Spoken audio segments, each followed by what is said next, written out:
The deep space reconnaissance probe drifted silently through the darkness, its sensor scanning the third planet orbiting an ordinary yellow star. The ship belonged to the Galactic Council, and today it would make a discovery that would change everything. Commander Veltheri stared at her screen with growing curiosity. The planet below was covered in blue oceans and green continents. Life was everywhere. Cities sparkled like jewels across the night side of the world, connected by webs of light that showed roads and power lines. "What do we call them?" asked her assistant, looking at the data flowing across their computers. "The locals call their world Earth," Veltheri replied. "They call themselves humans." On the surface of Earth, Dr. Kim Dong-soo sat in front of his radio telescope in South Korea. He had spent his whole life searching for signals from space, hoping to find proof that Earth was not alone in the universe. Today, that proof was looking right back at him. "Professor Lee, come look at this," Dong-soo called his friend in the next room. "These radio signals are too regular to be natural. Something is sending them on purpose." Dr. Lee Min-ho hurried over to examine the data. He was an expert on the possibility of alien life, even though no one had ever found any before. The patterns on the screen made his heart race with excitement and fear. If you are right, Dong-soo, then everything changes today. Far above Earth, the alien ship continued its secret observations. The humans fascinated and worried the council scientists at the same time. These creatures had only recently learned to fly in space using primitive chemical rockets. Their technology was simple compared to galactic standards. They still burned fossil fuels for energy and used radio waves to communicate across their planet. But there was something different about them, something that made the scientists uncomfortable. Humans fought constantly. Their planet was divided into hundreds of different countries, and many of these countries did not like each other. Wars happened regularly. They consumed natural resources at a frightening speed, cutting down forests and emptying their oceans of fish. Most civilized species learned to live in harmony with their worlds before they developed space travel. Humans seemed to be doing the opposite, yet they were also remarkably adaptable. Humans lived in frozen wastelands and burning deserts. They survived at the bottom of the ocean and on top of the highest mountains. They built cities in places where most other species would die quickly. Junior scientist Ketvar noticed something else that worried him. When humans faced a crisis, they did something unusual. They stopped fighting each other and worked together. It did not happen often, but when it did, they accomplished impossible things. He wrote a careful report about his observations. "These beings show extreme territorial behavior," he typed. "They adapt to new situations faster than any species we have studied. When threatened, they unite and become much more dangerous than the sum of their parts. I strongly recommend a long observation period before any contact is attempted." The report was filed in the Council's vast computer systems and promptly forgotten. Most Council members believed humans were just another primitive species that would take centuries to develop interstellar travel. They were wrong. Back on Earth, Detective Park Jin-woo was investigating strange disappearances in Seoul. The missing people seemed random at first, but when he looked closer, he found a pattern. Scientists, engineers, and military personnel were vanishing without a trace. "These are not ordinary kidnappings," he told his partner over morning coffee. "Someone is choosing specific types of people." Meanwhile, Dr. Choi Hygiene had been tracking unusual objects moving through the outer solar system. The objects appeared on her telescopes for brief moments before disappearing again. They moved too fast and in patterns that no natural object could follow. She brought her findings to an emergency meeting of the International Space Monitoring Committee. The room filled with worried murmurs as she showed her data. "Ladies and gentlemen," she announced, "we are not alone, and our visitors are not friendly." Within days, governments around the world began sharing information in ways they had never done before. Korean engineers worked with American scientists. Russian military experts consulted with Japanese researchers. The old boundaries between nations started to matter less than the boundary between Earth and whatever was out there watching them.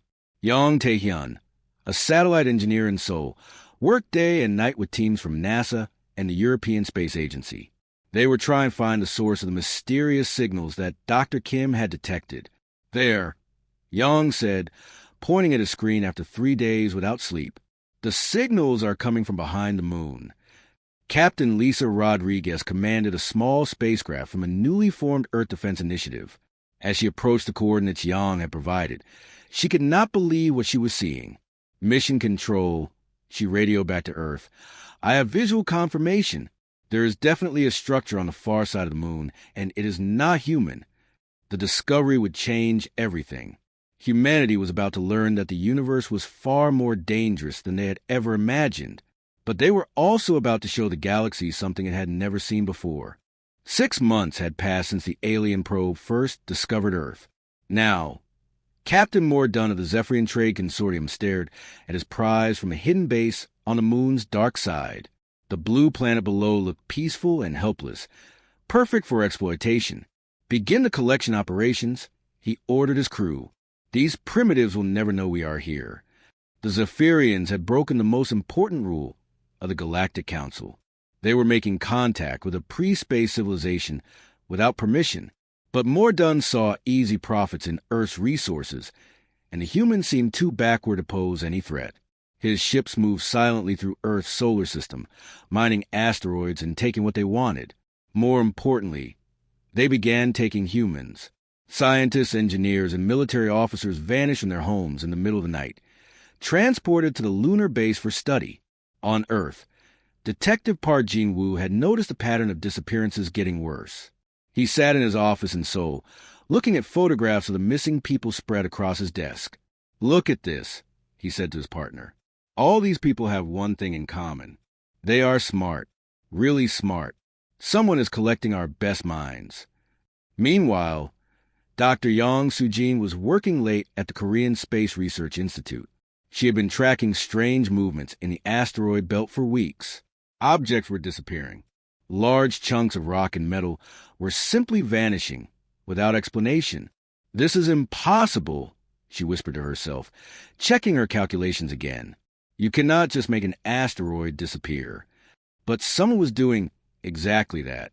The Zephyrian mining ships were stripping away valuable materials using technology that made them nearly invisible to human sensors. Dr. Kim Jae-ho, a physicist from Seoul National University, was one of the people who had been taken. He found himself in a strange white room with no windows, surrounded by creatures he had only imagined in science fiction movies. "Where am I?" he asked in Korean, then tried English, then even attempted some basic mathematical concepts. The aliens seemed surprised that he was trying to communicate. Most species they had encountered before were too frightened to think clearly when first captured. Back on Earth, Professor Lee Sang-wook was studying the radio signals that had been detected months earlier. He worked with a team of linguists and computer experts, trying to decode the alien transmissions. "I think I am beginning to understand their language," he announced at an emergency meeting of world leaders. "Give me 2 more weeks." But they did not have 2 weeks. Captain Rodriguez had been monitoring the area around the moon with her small fleet of experimental spacecraft. Earth's nations had combined their space programs after learning about the alien presence, working faster than anyone thought possible. "Contact," she reported to Earth Command. "I see them. The base is huge, and there are ships moving around it." Dr. Park Hyun-soo, working at a secret facility beneath Seoul, had been reverse engineering fragments of alien technology that had been recovered from crash probes. The work was incredibly difficult, but humans had one advantage the aliens had not expected. "We learn fast when we are angry," he told his assistant. "And right now we are very angry." The aliens had made a critical mistake. They had assumed that humans would react to their presence the same way other primitive species did, with fear and confusion. Instead, humanity did what it always did when faced with an outside threat. They stopped fighting each other and started working together. Commander Park Sung-min led the first human assault team toward the lunar base. His ship was crude compared to alien technology, but it was armed with nuclear weapons and crewed by people who had nothing to lose. "All teams, remember the plan." He radioed to the other ships following him. "We do not care about our own safety. We care about getting our people back and learning everything we can about these visitors." The attack began at dawn, Earth time. Human ships, built for war rather than exploration, struck the alien base with a fury that shocked the Zephyrians.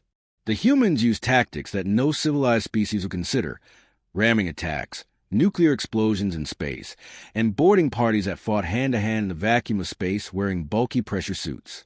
Captain Mordun watched his defenses crumble in disbelief. "This is impossible," he shouted at his communications officer. "They are supposed to be primitive." But the humans were not primitive where it mattered most. They were creative, determined, and absolutely ruthless when protecting their own kind. Dr. Song Myung, a Korean language expert who had learned to speak basic galactic standard from the intercepted transmissions, was part of the boarding team. When she finally stood face to face with Captain Mordun in his command center, she spoke to him in his own language. "We need to talk," she said calmly, while human soldiers secured the alien base around them. The rescued humans, including Dr. Kim Jae-ho, brought back more than just freedom. They brought samples of alien technology and detailed observations of how it worked. Within days, human scientists were beginning to understand principles of physics they had never imagined. Earth had just announced its presence to the galaxy in the most dramatic way possible. The underground laboratories beneath Seoul hummed with activity day and night. Dr. Lim Soo-jin had not slept in 3 days, but she could not stop working. The alien technology samples from the lunar base were more advanced than anything humans had ever seen. Yet, somehow she was beginning to understand how they worked.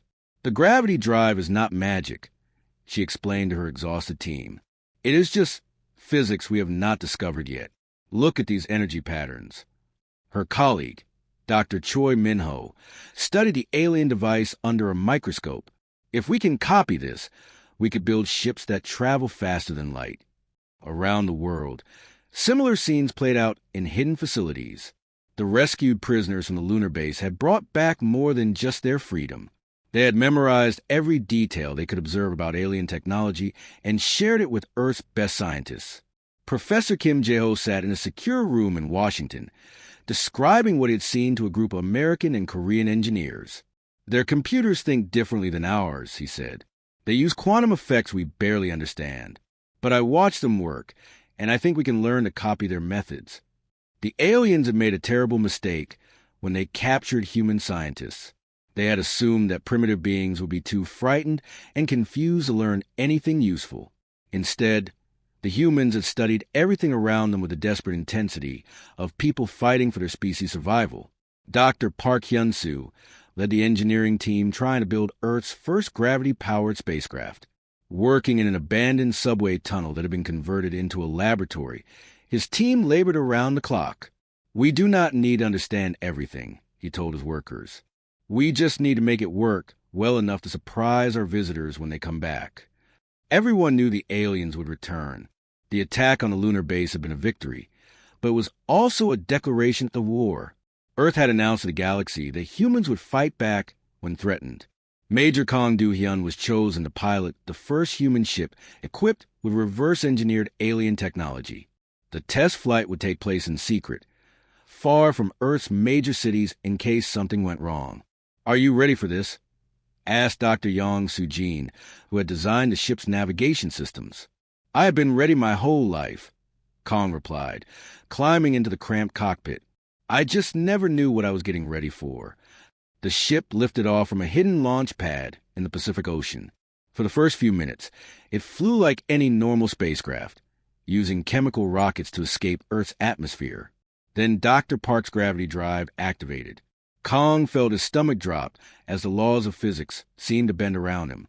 Earth fell away at impossible speed, shrinking from a world to obliterate in seconds. "Soul Control, this is Test Flight 1.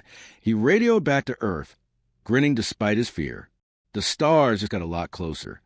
While humans celebrated their technological breakthrough, the Galactic Council was dealing with the consequences of the Zephyrian Trade Consortium's illegal contact. Emergency meetings were held on dozens of worlds as the news spread. Xenobiologist Keth Var stood before the assembled council representatives, his earlier warnings finally receiving the attention they deserved. "Honored council members," he said, "the humans have gone from primitive rockets to gravity manipulation in less than 1 year. This has never happened before in galactic history." The testimonies from the surviving Zephyrians painted a terrifying picture. These humans did not just copy alien technology, they improved it. Their modifications made the devices work better than the original designs. How is this possible? Asked counselors at the era. It took our species 3 centuries to develop gravity drives after we first encountered the technology. Humans appear to have an intuitive understanding of physical principles, HFY explained. They make logical leaps that other species require generations to achieve. When faced with a crisis, they become incredibly focused and creative. The Council voted to establish a restricted zone around Earth's solar system. Official warnings were sent to every member species. Stay away from the solar system. The inhabitants are dangerous and unpredictable. But some species did not like being told what to do, especially by creatures they considered primitive. On Earth, Ambassador Yoon Seo-ah addressed the United Nations in what had become humanity's emergency government for dealing with alien threats. The building was packed with representatives from every nation on the planet. The aliens have quarantined our solar system, she announced. They are telling everyone in the galaxy to stay away from us because they consider us dangerous. General Nam Ho-suk, who now commanded Earth's combined military forces, studied the translated alien communications with his staff. This quarantine is not just about protecting the galaxy from us, he observed. It is also about protecting us from the galaxy. But I do not think everyone will respect their warning. His prediction proved accurate when the war fleets of the Scaros hegemony received their orders. Unlike the peaceful Galactic Council, the Scaros were a militant species who believed that dangerous civilizations should be eliminated before they could spread. War Commander Thakmore studied the intelligence reports about humans with growing anger. A pre-contact species should not have gravity drive technology, he growled to his fleet commanders. We will correct this mistake permanently. Dr. Bae Young-ho was monitoring deep space communications from Earth's hidden listening posts when he detected the approaching fleet.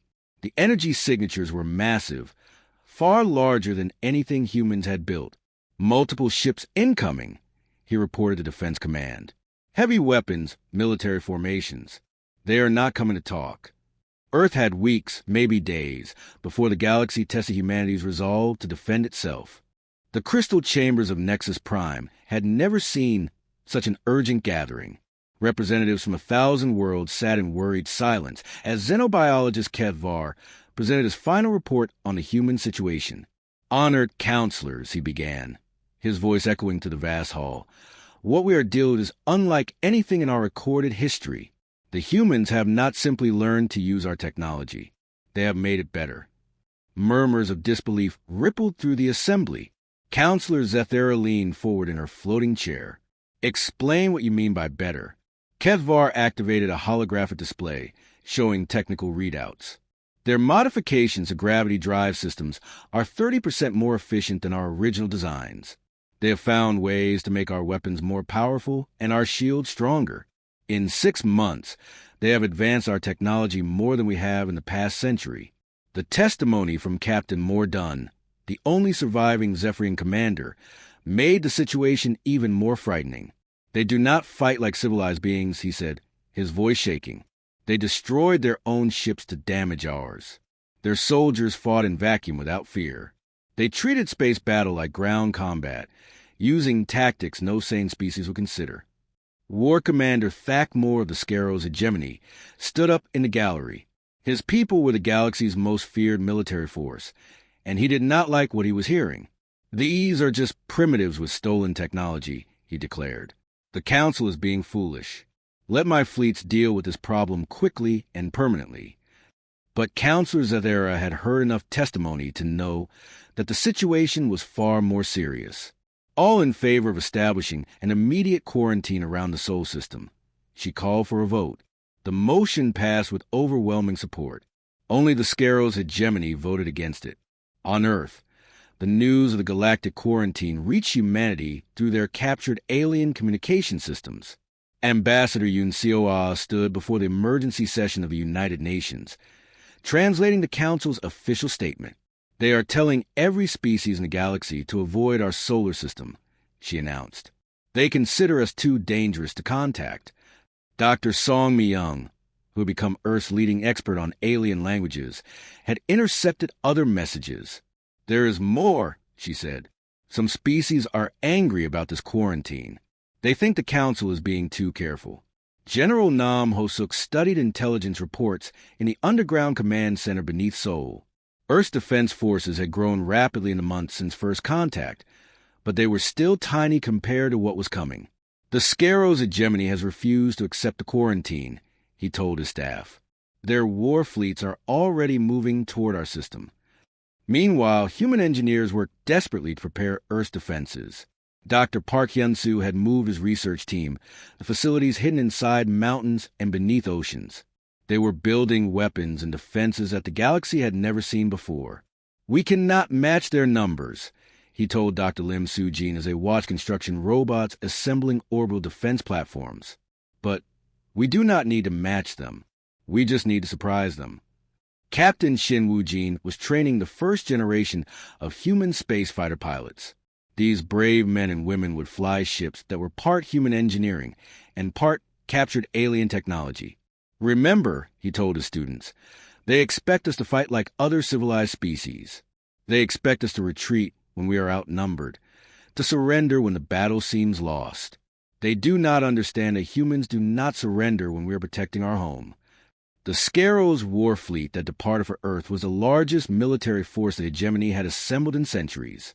War Commander Thakmore was confident that his superior numbers and advanced weapons would make quick work of the primitive humans. "These creatures may have learned to copy our technology," he told his captains, "but they lack the experience to use it properly.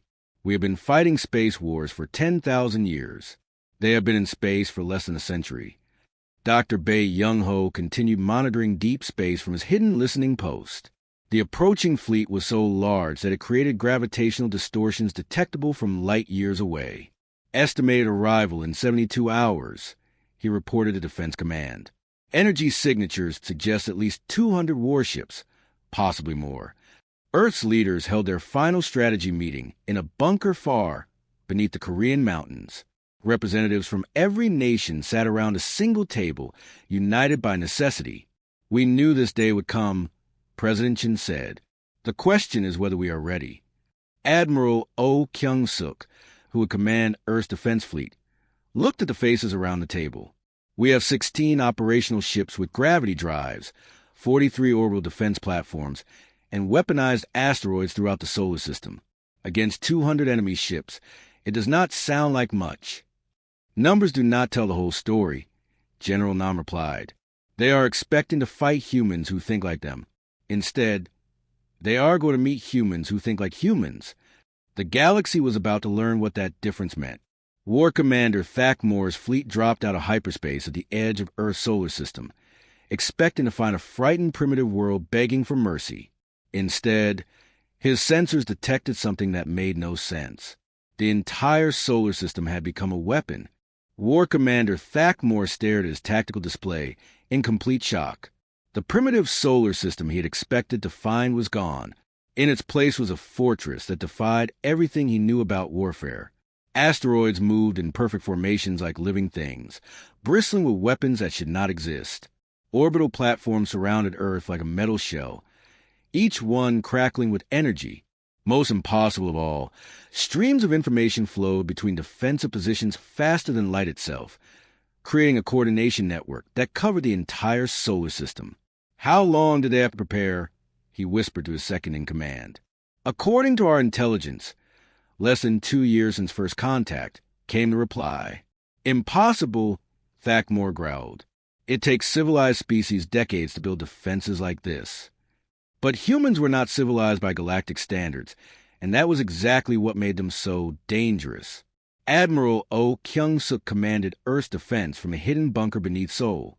Korean quantum communication networks, reverse-engineered and improved from alien technology, allowed her to control defenses across billions of kilometers of space as if they were all in the same room.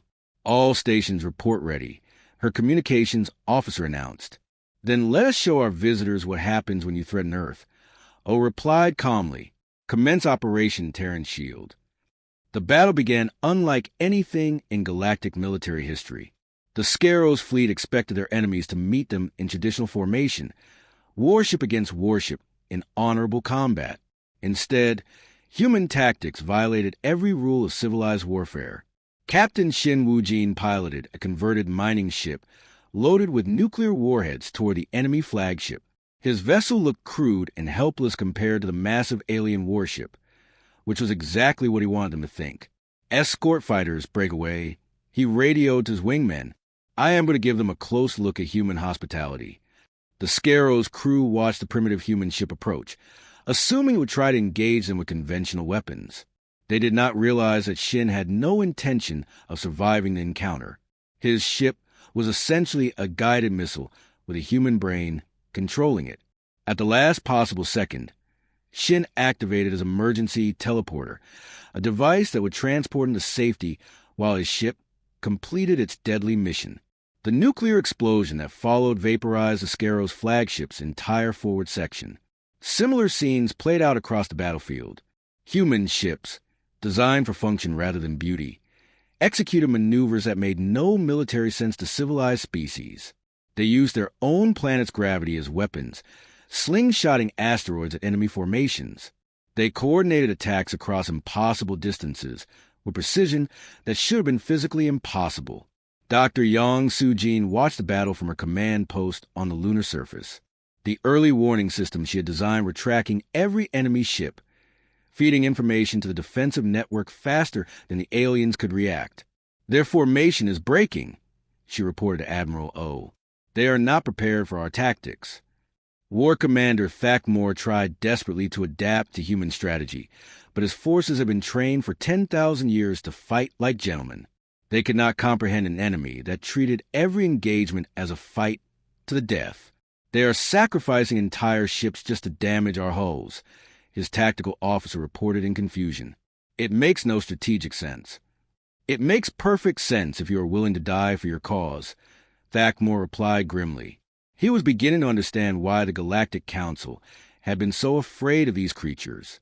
Captain Lee Hyun-woo commanded one of Earth's few purpose-built warships, a vessel that combined human engineering with captured alien technology. His ship was smaller and weaker than any Scarrow's vessel, but it was also faster and more maneuverable than anything the enemy had ever fought. Target their engine sections, he ordered his weapons officer. Disable, do not destroy. We want prisoners. The human strategy was working.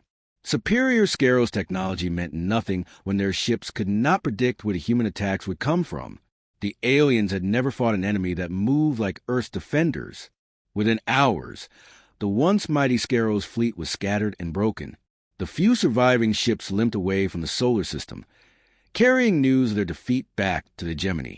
Before they left, War Commander Thakmore received a personal message from Earth's government. Dr. Jung Un-suk, speaking for all humanity, appeared on his communication screen. To War Commander Thakmore and the Scarrow's hegemony, she said calmly, we hope you'll share this message with the Galactic Council. Their warning about staying away from human space was accurate. We are indeed dangerous when threatened. We suggest they enforce their quarantine more strictly in the future. But the message did not end there. However, Jung continued, we want the galaxy to understand something important. We did not ask for this fight, but we will not run from it. Earth is our home, and we will defend against anyone who threatens our people. The defeat of the Scarrow's fleet sent shockwaves through the galaxy. A pre-contact species had not simply survived an attack by one of the most feared military forces in known space. They had won decisively. But even as the Galactic Council debated how to respond to this new reality, human exploration ships were already launching toward the galactic rim. Captain Park Sung-min, commanding the exploration vessel New Seoul, gazed at the star field ahead as his ship engaged its improved faster-than-light drive. Navigation officer, he ordered, set course for the Andromeda Galaxy.